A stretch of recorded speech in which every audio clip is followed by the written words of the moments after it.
This is Gateway City Sports. It's a trap!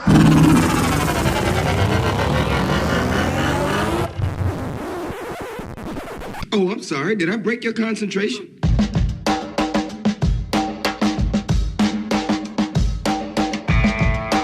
This is the Team of Rivals podcast. Everything you want to hear from the big sports to the big screen. He's all by himself, fires into the end zone. Caught! Touchdown! No! Vaughn into the windup in his first offering. Just a bit outside. He tried the corner and missed. He doesn't like you. I don't like you either. Time winding down. Michael for three. Yes! She is gone! I don't believe what I just saw. Go crazy, folks. Go crazy. You believe in miracles? Yes!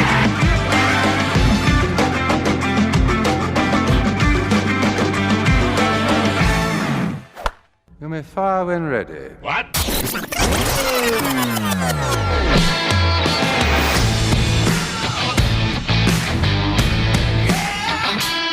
Welcome, Cubs and Cardinals fans, to the Team of Rivals podcast, proud members of the Gateway City Sports Network, where you can find great podcast and blog content.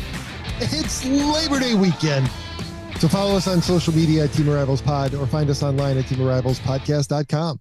For those of you who prefer to watch the show, we also post to YouTube, Facebook, and Rumble, so hit the like and subscribe buttons and be sure to make sure that notifications are on. So, anytime we post new content. We're in the sandwich between two Cubs-Cardinals series going into a Labor Day weekend series in St. Louis. The Cubs just finished the month of August, 15-15. The Cardinals have taken, I wouldn't call it a stranglehold, but they've taken command of the NL Central.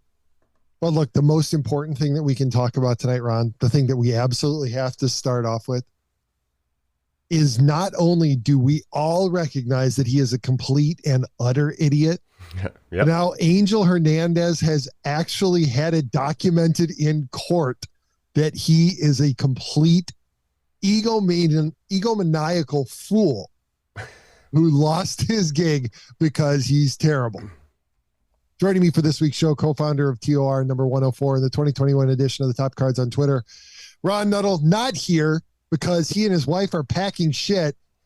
I'm sure he'll say that had something to do with the new house that they bought, but he said he and his wife were packing shit. Permanent occasional guest host Elliott Dewey. We've got the text to prove that Pete is factually correct. He did say. I thought you were going somewhere else with the complete No, idiot we're going to thing. get to him. We're Okay. going to get to him. I thought for sure you'd go there first. So you fooled me on that one. I am not familiar with this Angel Hernandez because story. I figured this was the easy one to hit right out of the box. I don't know if you read the story, but No, I haven't. This is new news to me because Angel Hernandez, the idiot who sued baseball, accusing them of being racist against him. His lawsuit was dismissed on summary judgment. And if you're not familiar, what summary judgment basically is that the judge looks at the lawsuit and says, we're not even wasting time with the trial. I'm throwing this case out. And I'm adjudicating something just based on the facts, right? I'm not going to hear from witnesses. We're not going to put it in front of a jury. We're not going to do any of that. I'm reading this. I'm making the you call. Lose. Yeah. I'm making the call. You lose. Angel Hernandez lose. So he goes and he appeals. And now this was 2018 that he lost, 2018 that he lost the district court. So it's been 4 years. He finally gets an appeal before the judge, and he's still claiming that Major League Baseball is racist against him, which forced Major League Baseball to respond. And the best part of the response is this. And since you didn't hear it, you're going to love this. MLB wrote that Joe Torre, then chief baseball officer, selected Hernandez for the AL Division Series in 2018 with the intention of providing him an opportunity to umpire in the World Series that year. And part of Angel Hernandez's complaint is he's never had an opportunity to umpire a World Series, and he's never been made a permanent crew chief. He's been a temporary crew chief from time to time, but he's never been a permanent crew chief, and he feels that since he's been in the game for 30 years, he should have had both of those honors. Quote, Hernandez did not capitalize on that opportunity and did not rise to the occasion. This was the first time since the advent of expanded instant replay in 2014 that an umpire had 3 calls overturned in a postseason game. Based on his performance during that Division Series playoff game, Torrey was not confident in Hernandez's ability to perform effectively on an even more intense stage, and for that reason, did not select him for the World Series that season. Yeah. And they go on further to say there's more. His proclivity to escalate on-field situations by ejecting managers rather than giving them warnings, his refusal to recognize his mistakes, and his lying about a misapplication of the substitution rule in 2019. Okay. So he actually lied to MLB. And this is why MLB says, no, you really don't need to overturn it. And he's persisting like, how does this get any worse for him, right? He's trying to prove that he's not terrible, and it's only gotten worse since he filed suit. I mean, dude, just retire and go away. What a joke. Well, I have just as much of an issue with I've been in this job for 30 years, and I haven't been a crew chief type of thing. And that's the kind of thinking you see in the corporate world, too, where somebody thinks they've been there long enough, they deserve more because I've been here. No, I think your job performance probably has something to speak to that, and I think he's notorious for his shit calls. Yep. How do you get overturned? You should not, in a playoff game, you should not, forget about a playoff game, in a baseball game, you should not get overturned 3 times at first base. No. You're the first base umpire. And I saw the calls that got overturned. They weren't close. It wasn't like bang, bang, and it was a good step. Yeah, that a runner was out. The bang bang plays on the umpires, those are very forgiving, because I think to the in real time, a lot of those you can't tell, so you try to go the safest way you can, and you got to make a split second decision. Those I understand. I think Hernandez, if I remember this correctly, had a foul ball or a fair ball call that was clearly foul this year, standing right in front of it. I think it happened this year, and not to mention how many balls and strikes he's been off on. I know he hasn't been the absolute worst. He's been one of the worst. And another name, as far as umpires go, jumps in my head about having a quick trigger finger, and that would be CB Buckner. Yeah. It's the CB Buckner show, every time he's behind the plate. So he likes to make it about him. And there was a recent incident with St. Louis where Marmol got just flung from a game with smirk, the Buckner with the smirk on his face when he came out. And it's just, you could kind of see it, right? He was missing balls and strikes, anticipating either the Diamondbacks, Lavello, that's still him, right? And Marmol in the other dugout, and he was kind of waiting for either one of them to start bitching about his balls and strikes, because he was going to toss somebody. And then he was making shitty calls now after the ejection, he got better, which was funny. Statistically, he got better on his balls and strike calls, but you can't, as an umpire, how do you allow yourself to become so unfocused on calling balls and strikes because you're one ear tuned in to the dugout, just waiting to hear something because you want to throw somebody? Yep. And you know what? That leads to a great opportunity to discuss my favorite CB Buckner story. And I know we've covered it on here, but it's been a while. So if there are any new listeners. So not the last time, but probably the first time ever that the Cubs and Cardinals played in a 5-game series was way back in 2003, I believe it was. Did they not play in 2018, the series we went to? Was that not a 5-game? It was, but I mean, I think it was the first time that they had ever played in a 5-game series. It was back in 2003, and I hadn't yet secured a job in Chicago. And so they had a doubleheader, and the Cubs took 4 out of 5 in that series. That's a shitty year. It was a great year. Are you kidding? You're 5 outs away. But so for the evening game, was it the evening game? Yeah, it was the evening game. I was down the third baseline, past the Cubs dugout, and this was obviously when the Bartman territory there. Yeah, Bartman territory, and this was when the bullpens were still on the field. Yeah, CB Buckner misses the call, and I think you'll remember this one. I can't remember who it was who hit it, but hit the ball down the line. You see the chalk puff into the air. CB calls it foul. And the Cubs ended up taking 4 out of 5 games in this series. But in this game, it had been raining in the afternoon, and so the field was still a little slick and everything. But puff of dust. The ball clearly a fair ball. CB calls it foul. Refuses to change it. El Pulpo, Antonio Alfonseca, was sitting right there in the bullpen, and the ball landed in front of them. The bullpen lost their shit.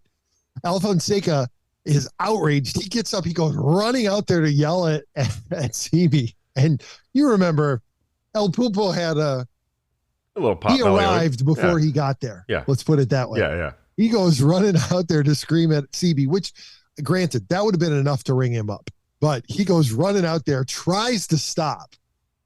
He goes sliding on the wet grass, belly first, right into CB, and CB immediately ejects it. He didn't even want to hear what he had to say. It was contact with an umpire, and you're gone. Yeah. Well, he's one of the guys that, it's a CV Buckner show. Yep. When he's out there. And Angel Hernandez is just bad, but that's not the jackass I thought you were bringing up. I thought you were bringing up someone else.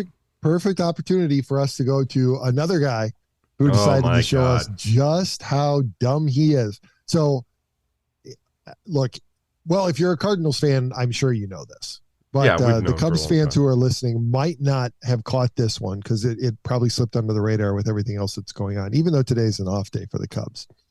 But our old buddy Tsunami, who bedeviled the Cubs for a couple of years. I mean, look, he had ridiculous talent for a couple of years there. The only problem, he's the modern day. I'm sure we've made this comparison before. He really is the modern day Nuke Lelouch.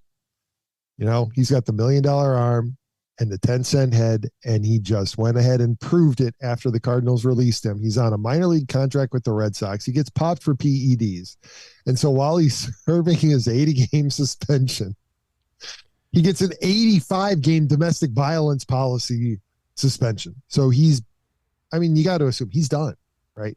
Yeah, there's no way he's coming back. No, and even if he does, at what capacity? What are you going to get out of him? I mean, he hasn't been relevant for several years now. He had a little bit of a good stint in the bullpen that one year when he was their primary closer.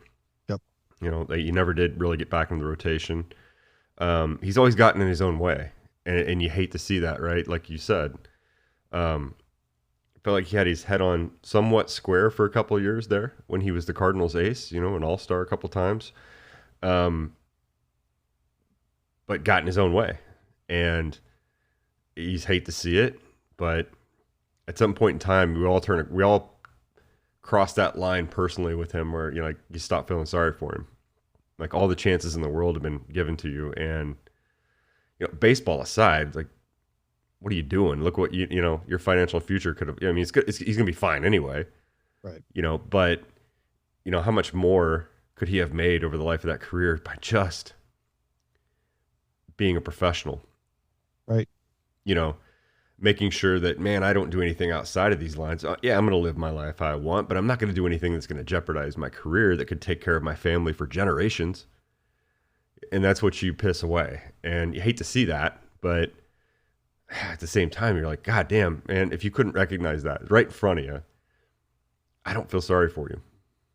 And this story actually made me flashback to, what was it, 5-6 years ago? And what was my worst case fear with the whole Addison Russell thing was in him being suspended from baseball and being unable to make a living the only way that he knew how. Yeah. What ramifications might that have? And you wonder, he's already in the midst of serving a suspension for PEDs. We know he doesn't have a good head on his shoulders. Is this domestic violence charge, investigation, whatever it is that a result of him not being able to keep it together and him lashing out at somebody in his home? And that was my fear with Addison Russell. And it would appear, based on the fact that he's basically managed to fly under the radar since the Cubs released him, that he's been able to avoid it. But, I would hate to think that this is the result of that, in that Carlos Martinez got released, tried to get back into baseball because it's the only thing he knows how to do, decided to take a shortcut, got caught, and now he's really feeling the pressure, and somebody caught him on a bad day. I don't know. I mean, in theory, yeah. Like I could. That's a movie we've all seen. Yeah. I don't know. I mean, it also brings to I guess in my mind brings up Marcell Ozuna kind of in the same way. Yeah. You know, he's been sort of a train wreck for a couple of years now too, getting in trouble off the field, and yeah, you wonder how much the pressure does get to these guys. They're on top of the world one day. Maybe they sustain an injury. You know, they get set back. They try to shortcut it because they want to get back in the game. And they're not able to. And so you just don't know what goes on, you know, between the ears with some of these guys. And I'm not one of them, so I can't necessarily relate. But all I know is if I lost my career because of my behavior off field, then, you know, I put my family put my family through hardship that way. And it's just something I'm not willing to do. And like 99% of other people probably feel the same way. They live in a different world. I get it. You know, one big deal they sign takes care of them for life. So I don't know, man. There's all kinds of factors, but I think he's always had that feel of just immaturity his entire time with the Cardinals. You know, showing up to camp clearly not in shape, not following the program, and that happened for a couple of years in St. Louis where he just wasn't ready to go. You know, they had enough of that. You know, in hindsight, they probably wish they would have, you know, parted ways a little bit earlier with him, but they let it right out. They gave him all the opportunity in the world. It just wasn't there. He wasn't putting the work in. He wasn't putting the focus in. It's a shame, you know. The great ones that have the same amount of talent are just able to manage the space between their ears a whole hell of a lot better. And ultimately, that's what differentiates the all-stars from the Hall of Famers, right? Because everybody can burn brightly for a year or two. We've seen it a lot. Yeah, we have.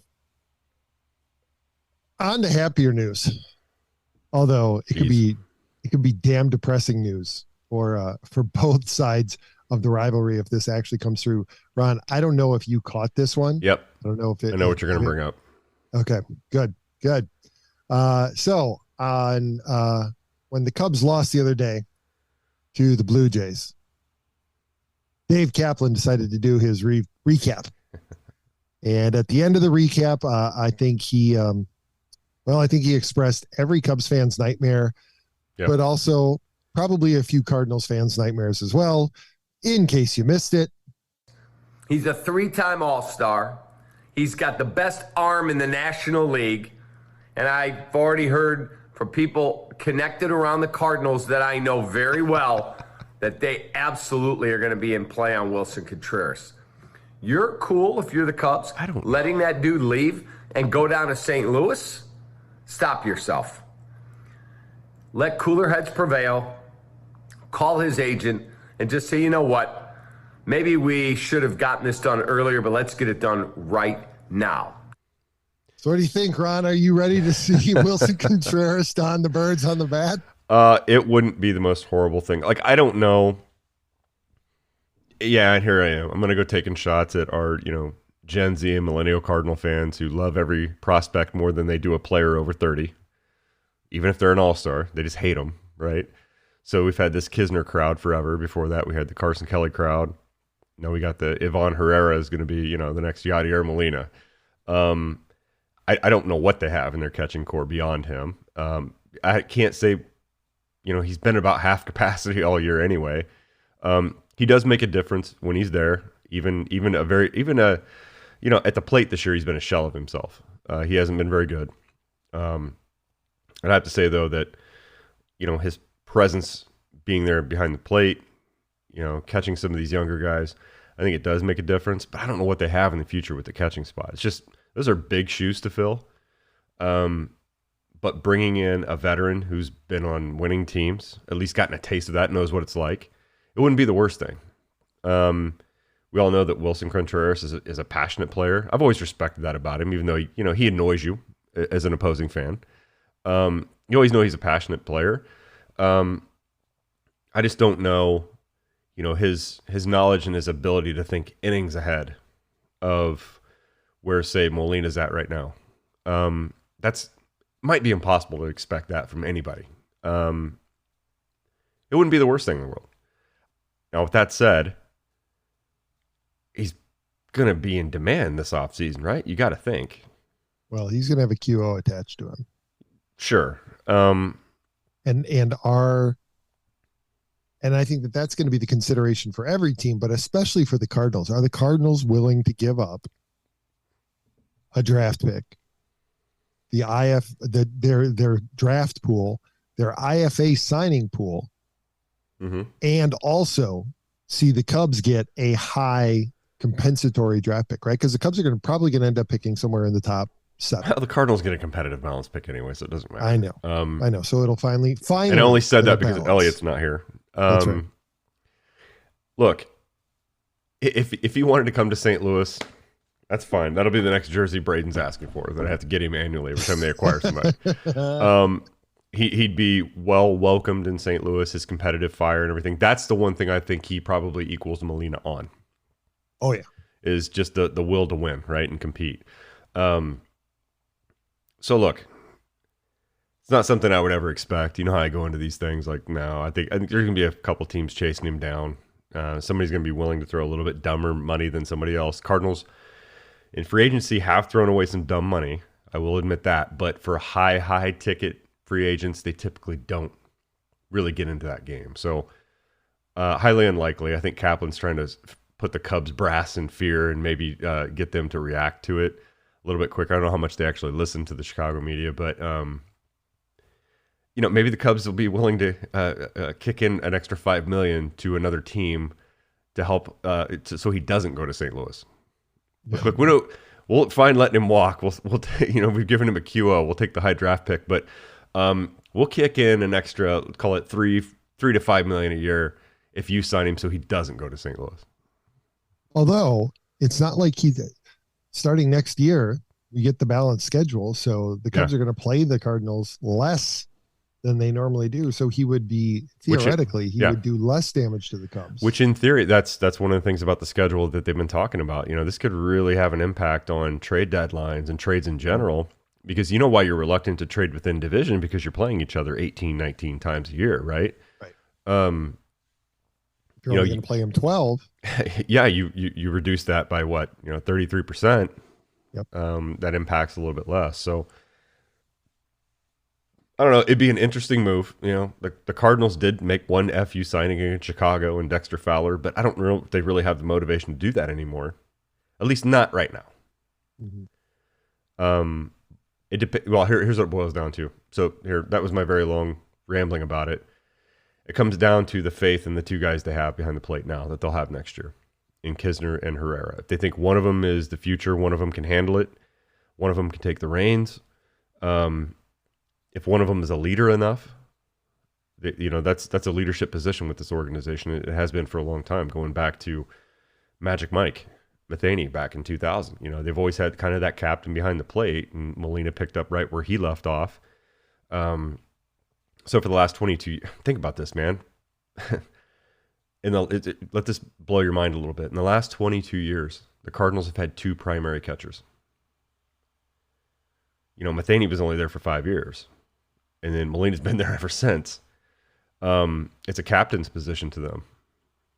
It is very much the equivalent to a quarterback on defense. So, quarterback on offense, sorry, but defensively.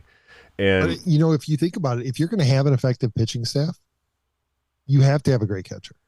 Yeah. Right. Like how much better could the Mets pitching staff be if Yadi or Molina was behind Christ. A Yadi that was like 5-6 years younger, it'd be like, yeah. Well, I mean, even Yadi now. Sure. Just from what he would bring defensively. With his brain in a body with a set of knees that are a little bit more fresh. Sure. Yeah. So yeah, I don't know if Contreras is a great catcher or not. I don't know if he's a great game caller. He's not. I'm sure but he's got to be pretty damn good. He's definitely you'd have to say he's top half of the league, right? I mean, just as long as he's been around. So I think probably, I would say granted, I'm biased, but I think when you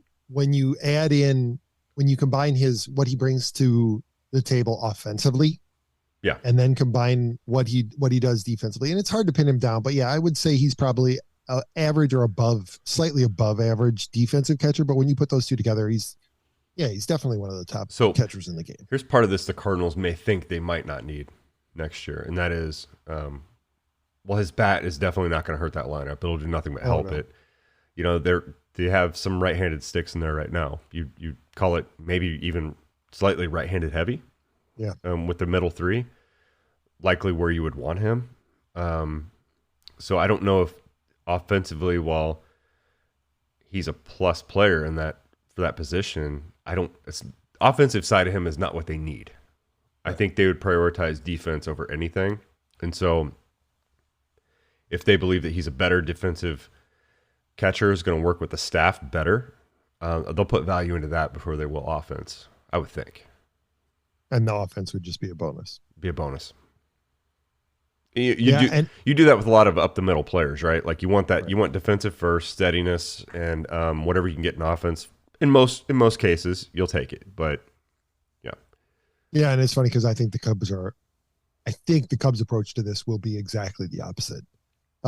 If they re-sign him, it's going to be okay. We just need to bridge the gap until one of these minor league catchers. Like it doesn't seem to me that Miguel Amaya is as clearly the top catching prospect in the Cubs system as he was 2 years ago. Yeah. Right there. He's obviously lost time because of injury and everything, but also there are other catchers who are moving now in the Cubs system. And so it seems to me that if they do re-sign Contreras, it's going to be short and it's going to be a bridge to get to the guys in the minors. And would he do This that, is not going right? to be a sign you to retire you. Yeah.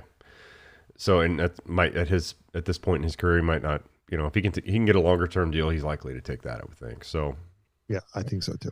All right. As much as he clearly loves Chicago, I think that he's going to take the money. Interesting notion, Dave. I don't know if I really buy it, but I certainly wouldn't hate it. So tell me, sir, how you feeling going into this Labor Day weekend series?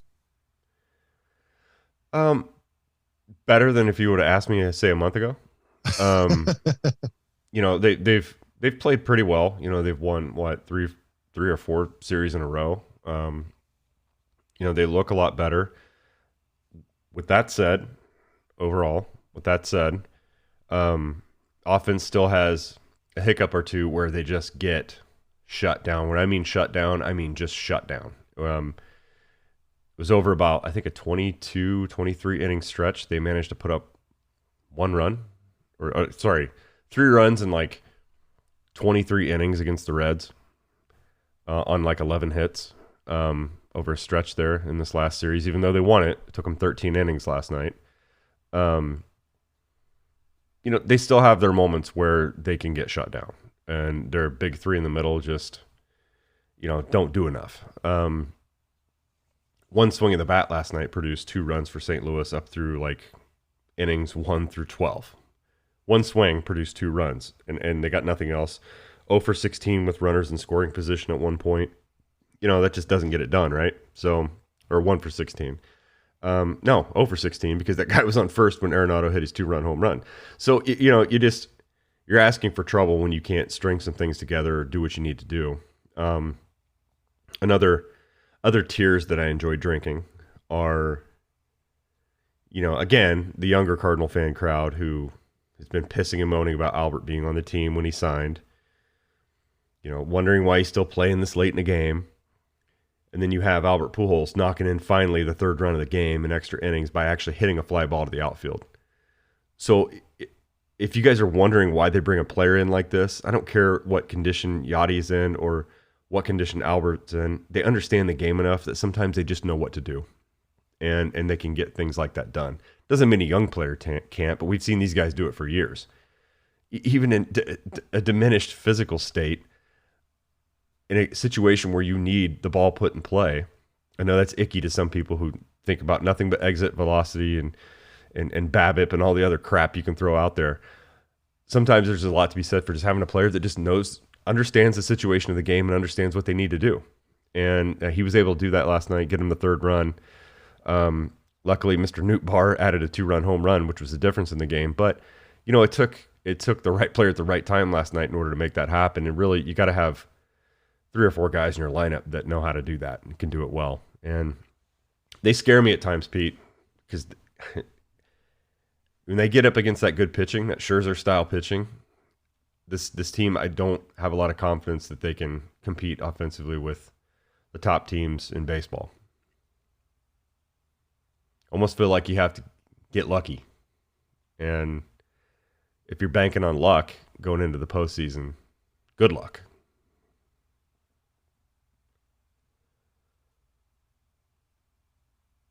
Yeah. I was done. Oh, I thought you were going to transition into an ad read. I was waiting to see how you were going to manage this one. I had it in the back of my mind. I didn't do anything, coverage related, but they don't have enough players like that on their team. That's so, true. They're leaving themselves exposed. They're leaving themselves exposed. Unprotected is another term for uncovered. Sometimes life throws you a curve, unlike that pitcher thankfully didn't to Pujols last night when he got the sacrifice fly in. But if you're not covered, that's why you need Allstate. The Wiley Group has 2 locations in Festus and Arnold to serve you. They offer home, auto, boat, motorcycle, business, life insurance, investments, and so much more. They can customize an approach that is unique to your situation to make sure you, your family, and property are properly protected. They offer great rates and savings. Give Sean and his team a call today at 636-764-6294. We all have busy lives. You can email Sean at SeanWiley@allstate.com and talk to him about your coverage options. And remember, you're in good hands with Allstate. And my truncated ad read because I don't like the middle. What do you think? Does Albert get there? He's still 6 short, right? Yeah, 6 shy. Depends on how many games he plays. I mean, the more he was playing, the better he was getting. Mm-hmm. I will say that. The more they had him in the lineup, I think he's going to get enough opportunity to. I would have to think that they're starting to get a comfortable-ish enough division lead at this point where I do think I'll probably see him in the lineup more often. So yeah. I'm not ashamed to say that I'm rooting for him. No. I hope he gets there. You can't. You don't. How many times in our lifetime when we see a guy get to this point, right? I mean, we know the way baseball's been going, it's going to be likely fewer and fewer and fewer opportunities we get to see. So it doesn't matter who he's playing for. It's going to be freaks like him, like Juan Soto. It's not just that you have to be an incredible hitter. You also have to come up young now, right? Yeah. You're going to have to break into baseball at age 18, 19 in order to be able to have a career of that length, because when they hit 30, at least the way baseball is structured right now, they start looking away from you. Yeah. Icky. Yeah. You're icky. You're almost dead. Icky. So there's a clear stratification in the division. Brewers are 6 games back and still can't keep their shit together. Nope. And then it's 20 games, the Cubs behind the Cardinals. This is not, I mean, we've said it numerous times, this is not a good division. It's really not. The Cardinals would be 3rd in the NL East. Yeah, they would actually be 2nd, I guess, in the NL West. Let's not even bother looking at the rest of the divisions. It's always the Central. Why is the Central so bad universally? Yeah, they'd be in first place in the AL Central. And they'd be in 2nd in the AL East because the Yankees have cooled off. Yeah.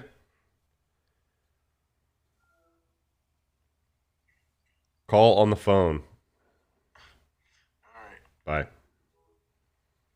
Kid cannot remember basic instructions. He didn't know I was recording, so yeah, he's calling me. The nightly call to each other, but all right, here we go. Hey, Braden. Hold on, let's make sure he's on here. There we go. Hey, Braden, you ready to root for Willson Contreras next year? Absolutely. Hey, here's the thing with me. I see one rumor when it comes to a player, and I'm just fully on board and fully 100% believe it, and then I get my heart broken every time. You do, even though I warn you. I don't think we talked about it enough on here, but maybe we did briefly a couple weeks ago, but I kept telling him about the Juan Soto thing, man. I'm like, Braden, I've been on this roller coaster before, and I'm trying trying to get him to a place that took me years to get to, well into adulthood, that do not do this to yourself. Don't do it, Braden. We all care about you. So don't do it. Too late. How nice must it be to be a Dodgers or a Yankees fan and to know that when you hear a name rumored to be connected to your team, there's a better than average chance that that's actually going to happen. It really is unbelievable. Alex Rodriguez wants out of Texas. Well, he could go to the Yankees.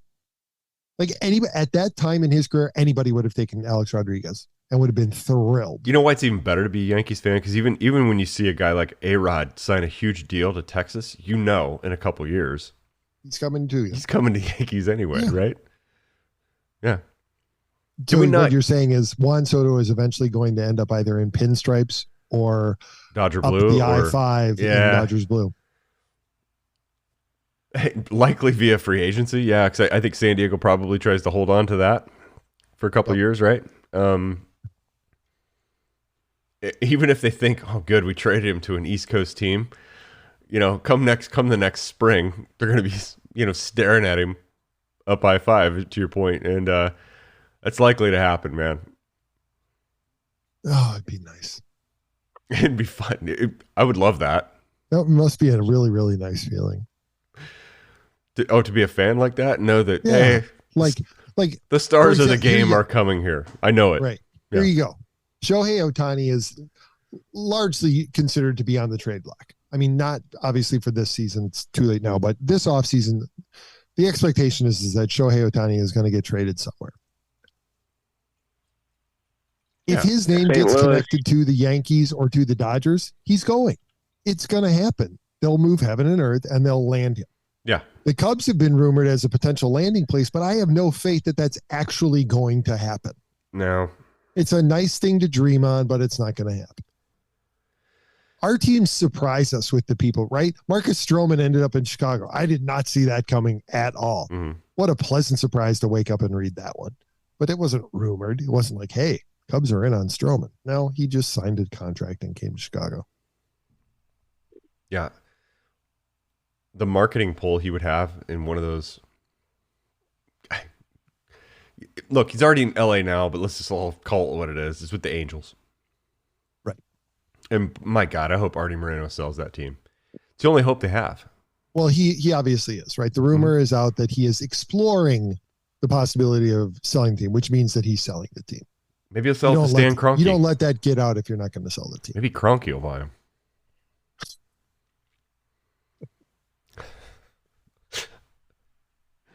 All of a sudden, the rivalry shifts from St. Louis to Chicago to fucking St. Louis to LA. We won't even care about the Cubs anymore. We love the balanced schedule. That son of a bitch.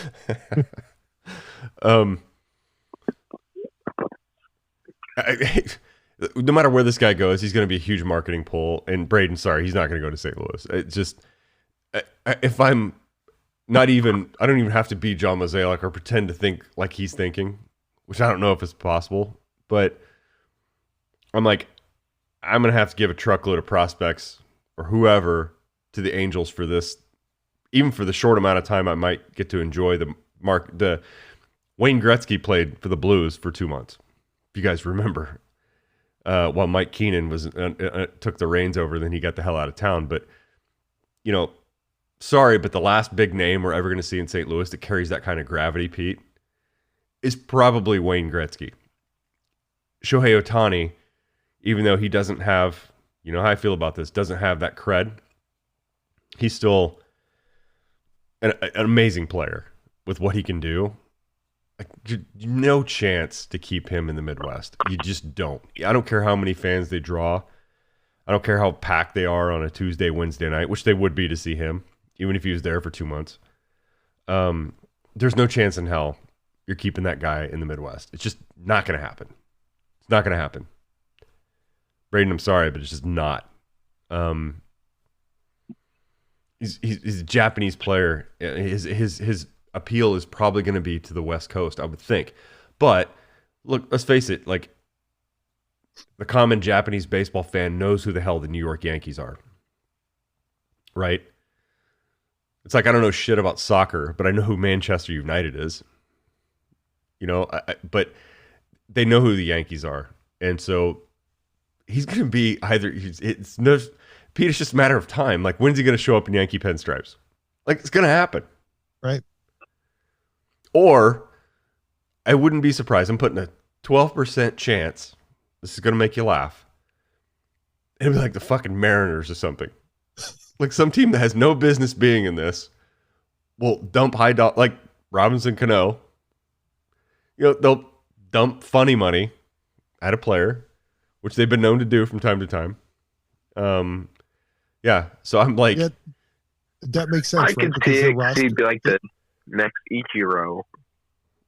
I mean, that could be a thing, I guess, right? Well, and their roster as presently constructed, it is conducive to that, right? Because they have a relatively young staff or a young team that doesn't have a lot of huge contracts. So they could probably bite the bullet on a huge contract for a couple of years, have him play there, and then let him go, right? Yeah. But try to structure it to open that window up for 2 years. But they always show up at these things. Right? Teams like that. They show up at these things. And it's like, hey, I tried to pick the 4 coolest friends I had to go to this ball game. One of them couldn't go, so they invited their friend. And we show up at the game like, what the hell are you doing here? That's what the Mariners do in free agency once in a while. Like, why are you here?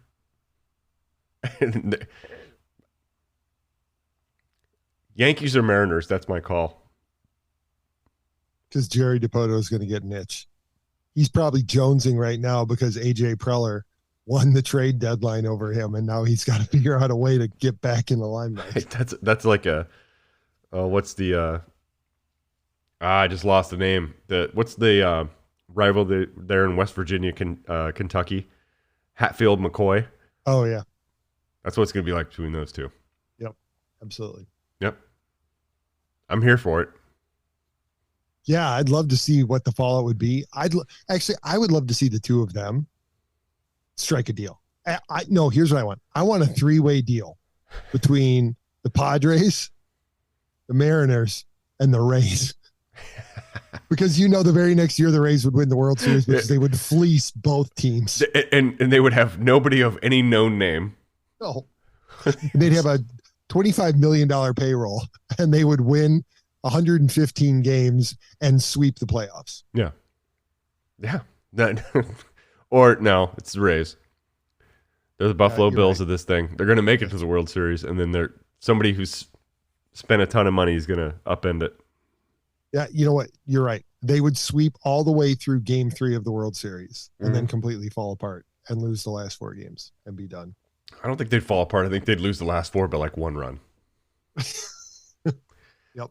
Like walk-off hit batter wins Game 7. That's if you're a Rays fan. I could see that. Yeah, I could too. And you hit Shohei Ohtani. There you go. And that's how it ends. Braden, is Pujols going to get to 700? I want him to. I honestly think he's going to be like 2 or 3 short. Sadly, I'm not getting my hopes up this time. Shockingly. Yeah, no, I kind of agree. Although I think that it depends on how many opportunities he gets and how many reps he gets. I think he gets better the more he plays. So we'll see, and it'll be an interesting thing. So I saw a CNN tweet earlier, and I think I know who this person is. CNN tweeted out, a Southwest Airlines pilot threatened to cancel a flight after passengers reported a fellow passenger used AirDrop to send nude photos to the rest of the plane. So I retweeted this, and I said, I didn't know they let Kyle Reese was allowed to fly again.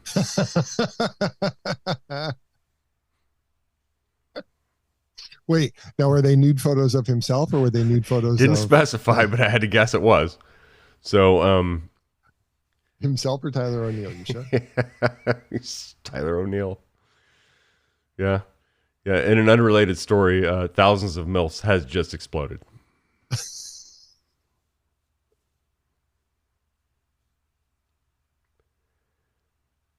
What's on your mind, Braden? Hopefully not that. Zach Wilson. What about I don't him? know if it gets that joke, but No. Oh, you don't know the Zach basically- Wilson story? okay. All right. Go P ahead, knows Braden. it. Tell him about it. Okay, so Zach Wilson's best friend at BYU, his roommate, whatever, started dating Zach Wilson's ex-girlfriend, and somebody put on Instagram, like, homie hopper, and she thought she was smart and going to expose Zach Wilson for hooking up with his mom's best friend, but the internet took it and ran with it and absolutely loved it, and I was like now idolizing Zach Wilson pretty much. So That's what the internet will do. The internet has been trying to figure out which of his mom's best friends he slept with, because his mom's best friend are all MILFs. The internet will win every time. Yes, it will. You might think you master it, like we think we master nature. I think internet's stronger. That's right. And it often, yeah, right. We didn't talk about, we did talk a little bit about it, but I didn't really get your thoughts on the balanced schedule, Pete. Your opinion on it, your feeling about it. Games being, like, every team's going to face every other team. Yep. Every year for this foreseeable future, at least. They're going to try this out. How do you feel about that altogether? I know that sometimes we can get locked in a little bit more traditional thing. Hey, the unbalanced thing, you play your division more often. We only see the AL East, AL West, AL Central once every 3 years, except for the stupid, fake, natural rivalries, or regional rivalries, or whatever that aren't really there. I don't think any St. Louis fan goes to bed at night going, I hope we kick the Royals' ass tomorrow. I don't think any Cardinals fans. No, it's not a rivalry. Stupid. Like, you're in the same state. I know, but I guarantee you when the Royals went to the World Series in 2015, most Cardinals fans or Midwest fans were like, I'm pulling for a Midwest team. Yep. As long as they're not in Chicago. I'll tell you. My feeling on this is actually to be even more traditional about it. Okay. So at this point, the divisions really don't mean anything. So get rid of them. And let's go back to the way it was pre-1969. We've got two leagues. We've got the American League and the National League. Top 8 teams make the playoffs, because that's what you're doing already anyway. The divisions no longer matter, since you're going to have the balanced schedule. You're going to play you're going to play teams the same number of games. So get rid of the divisions. Well, but they're still playing within division a little more often, just less often. Okay, but why? Get rid of it. Let's go back to league schedules and take the top 8 teams and put them in the playoffs. I think that'd be far more fascinating, and it would highlight even more the teams that are good and the teams that aren't, right? Like the Pirates don't look terrible because they're in 5th place in the National League. But if you were to rank them by the leagues, right? Mm-hmm. The Pirates would be in 14th place in the National League. That really puts into perspective just how terrible they are. Yes, really, the Nationals are worse. But I mean, seriously, let's do that. I must have heard you wrong. So the Pirates rank 28th, but you said 14th in the National League. In the National League. Okay. Yeah. So why not do it? I mean, seriously, I would 100% advocate for that. Let's do that. Let's go to that. Because then, right, if you still go, let's say top 8. No, it's 6, right? Yeah, it's 6 right now. So if you go top 6, okay, so the teams that would miss out. Well, let's go to the teams that are in, right? First, you got Dodgers, Mets, Braves, Cardinals, Phillies, and Padres. Right. That sounds about right now anyway, doesn't it? That's exactly the standings right now. The only problem with that is right now, if the top 8 teams in the National League made the playoffs, the Diamondbacks would be in the playoffs right now. It's 6 right now. It's 6 right now. Oh, It's 6 right now. Well, it's did 6. you say top 8? You want top 8 teams to make the playoffs? No, that only happened one year. That happened in 2020. Eventually, that's what they want to do. Eventually, they want to go to a 16-team playoff. Well, I say they need to expand before they do that. Yes, If that absolutely. was the case, though, the Diamondbacks would be in the playoffs. There's no divisions, and that's horrible. Feels wrong. That's really bad. Yeah, but you know what? That's going to happen anyway. If you go to an 18 playoff, yeah, you're still going to get down. Eventually, you're going to get down to a team that is close to or under 500. Yeah. So why not do it? I mean, seriously. And if you look over at and go over to the other side, right? Go over to the AL. If the AL you took the top 8, you still have teams that are over 500. And the team that's on the bubble that misses it is the White Sox, and they're one game under 500. So it's going to be the vagaries of the year. But I mean, seriously, let's do it. Let's just get rid of the divisions because the divisions won't mean anything anymore. Let's go back 60 years. I don't hate that idea as much as I thought I would. Of course you don't, because it's a good idea. I'm not saying it's good. Let's bring back the 4-pitch intentional walk too. If you can't throw the ball of all 60 hills, feet, of all hills to die on, 65 has feet, it right? really has it really improved the bad pace hope of the game to because you're not making them do the intentional walk? That to me is like, okay, you know what the intentional walk always appeared to me as a fan, just as from a pure entertainment value and everything, right? Yep. That's like watching one of those YouTube videos that has an ad right in the middle of it that annoys the shit out of you, and that's Hey, what you got to execute. That's what the intentional walk. Oh, I'm not going to. I know your feeling on this. I get it. I totally get it because it's an actionable thing. Like if you throw a wild pitch on an intentional walk, it can count. If you throw it too close, Miggy Cabrera if or Vlad can. If the batter doesn't know what's happening and he takes a swing at it and misses badly, but not that we know anybody who. But I mean, that's how many times did that happen over the course of history? Like you probably count on one hand how many times that play. Well, I know one guy. I know him really well. Who? Aren't I looking at him? Oh, I swung at a pitch out, not an intentional walk. Okay, pitch out, intentional walk. Dude, I never. Ball was nowhere near the zone. I hardly ever batted right-handed because look, in even up to American Legion, most pitchers you face in everyday life are right-handed. I batted left-handed probably 95% of the time, and here all of a sudden I'm turning around right-handed against a left-handed pitcher. This is a while ago, Pete. Like in 1994, we didn't hear about a lot of 100-mile-an-hour fastballs. This kid was throwing 92 in a wooden bat tournament. I already pre-programmed myself to just swing. Because I'm like, I can't even see the damn ball. So you didn't have a chance. No. I got a hit off him, though. Did you really? That's the funnier part. I got a hit. It hit off his glove and went past the shortstop into left field. Now, did I see the ball? Fuck no, I didn't see the ball. I didn't even know I hit it. Like, of course, I knew I hit it. I felt it, but I had no idea where it was going. And I got a hit the first time I batted against him. Did you get a hit, or he accidentally contacted your bat and provided? I hit a line drive off his glove, and it went past the shortstop who was charging in on it, and it went past him and dribbled into left field. So I actually, and it was funny because when I swung at the pitch out, I remember my coach, Mike Spenny, just walks down from third base, coach's box. What the hell are you doing? I'm like, I had my mind made up. I can't even see the ball. Like I was just going to swing, and I did. But yeah, there you go. That was my, if you wonder why I didn't make it, that might've been an indication. That's the reason. That's a good excuse, isn't it? We'll take it. I could have played a little bit. I probably could have advanced a little bit more based on, well, no, here's the thing. Like I've said it before about Carlos Martinez, that managing, as Littell would say, managing that 12 inches above your shoulders is what keeps most people out of professional baseball. That was definitely my problem. Thinking too much, trying to guess at what's coming, not being able to focus on just the moment, and just whenever I played well, I wasn't thinking about it. It was literally like backyard baseball, just having fun, just seeing the ball and hitting the ball. I actually probably played my best when I was in the military because there was absolutely no pressure. I was past the days of ever worrying about going to college or doing anything else, and I didn't care. So you were saying that when you were in the batter's box in those times, you weren't feeling stressed? Oh, no. When I was in the military, there was absolutely no stress. And we were playing college teams out in Hawaii.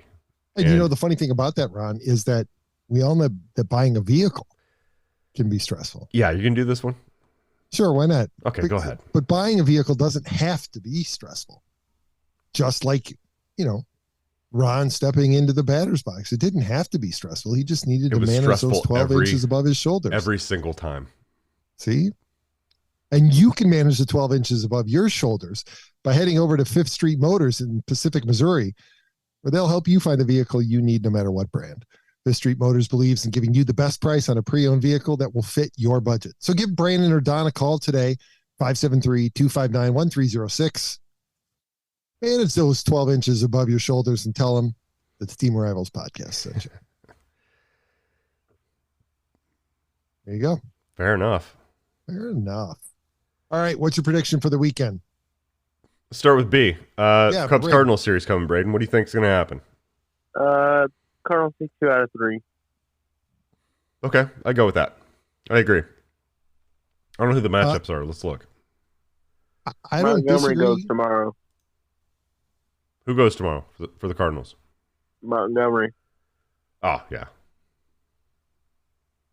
And to think that I was making fun of the guy because his nickname was Gumby, and I was making fun of you guys landing him. And, if I had the haters on the 60-day DL or IL, so if I had the clip of Eddie Murphy saying it's Gumby, damn it, not gum, I would have played it.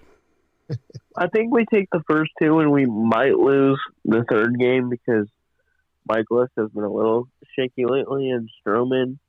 But Stroman's also like super hit or miss. Like he's either like the greatest pitcher we've ever faced, or like we scored like 6 runs off of him in like 2 innings. So yeah, it could be a little iffy that here. game's a toss-up. You've got Sampson against Montgomery, game 1. That's tomorrow. A win for you guys. Saturday's interesting. You got Wainwright.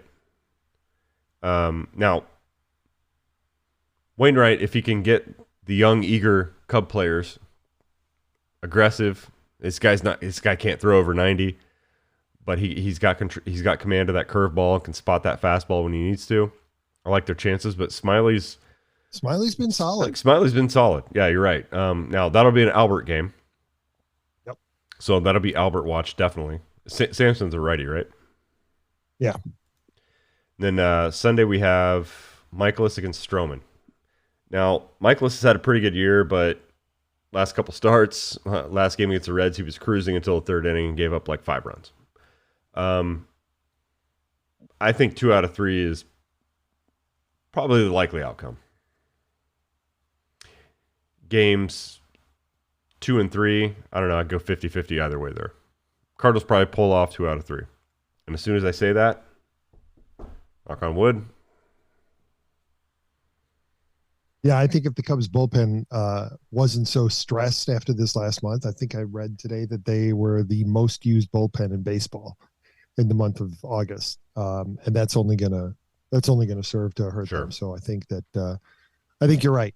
As much as I think that they based on the starting matchups, I think the Cubs at least have a shot, but I don't think that their bullpen is going to be able to ride to the rescue. And we know that none of those starters are going to give the Cubs enough innings in order to give the bullpen a break, especially in game 1. Adrian Sampson on his best day is going to go 6 innings. Yeah. That's his very best day. And he's not going to go 6 innings. And we've got 3 coming up this weekend that can go 6, that have been capable this year of going 6+ and not overusing the bullpen. But, as soon as we get confident, Braden, we've seen the Cardinals do this to us before. They can wreck the confidence in a real short amount of time. So, and let's not forget that you have the modern day Ron killer, and that's the Cubs left fielder. Fucking Ian Happ. I am so looking forward to not seeing Happ's unhappy face in a Cubs uniform at some point in time. Me too. Just none of us like him. I don't even know that the guys who do the podcast with him like him. But I mean, that's true of our podcast as well. So no, yeah, right. It's been better tonight though. We didn't have Elliott here. Well, exactly. That explains a lot. But that's because he's packing shit. So he's packing shit tonight. That's right. All right, B. Final thoughts, Braden? I gotta go to bed anyway. All right. You go to bed. Call you tomorrow. All right. Bye, Love buddy. you. Love you. See ya. All right. Love you. Bye. Yeah, I don't think he knew he was calling in tonight. He contributed. Kind of an ambush. He contributed Zach Wilson. Yeah, he did. A little bit of an ambush. All right, man. If you enjoyed this episode, don't forget to comment and subscribe. And if you want to help spread the word, please give us a 5-star review and tell your friends to do the same.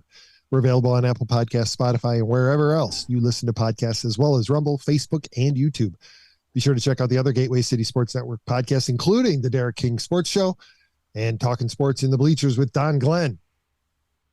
You can find Elliott on Twitter at @TOR_Elliott when he's not busy packing shit. And you can find Ron at TOR_Ron75. That's right. Get in touch with us at the show at teamofrivalspodcast.com or on any social media channel at Team of Rivals Pod. It did. This was an episode about head cases. Aren't we all? Open the show with yeah, you're right. We are all head cases. We are. I think we got our episode title right Head there cases. at the bell. Aren't we all head cases? We are. All right, buddy. Have a great Labor Day weekend. Yes, you have a good long weekend. Education system takes a little bit of time off. They should. They deserve it. I do too, but I'm working tomorrow. Until next week, maybe not. Maybe it'll be in 3 weeks from now. We don't know. We just do this whenever we feel like it, evidently. So we're slowly evolving into the Cubs Cards cast. Take a year off. Just jump back in as though nothing, like we were never gone. Yeah. Yep. No, I don't think so. No. We usually can't go more than 2 weeks without trying to do something to entertain you. I actually recorded a solo show on Sunday. Nobody knew this, but Pete didn't show up on Sunday. I did, but I went on a little bit of a tirade there, and I don't want to. It's already deleted. I was going to say send it to me. It was won't ugly. post it, but I want to hear It was ugly. Yeah. Had you been drinking? It was Sunday morning at 9:00. So yes, you had been drinking. Okay. All right, folks. Till next time, whenever that might be. Love you all so much. Bye-bye, everyone.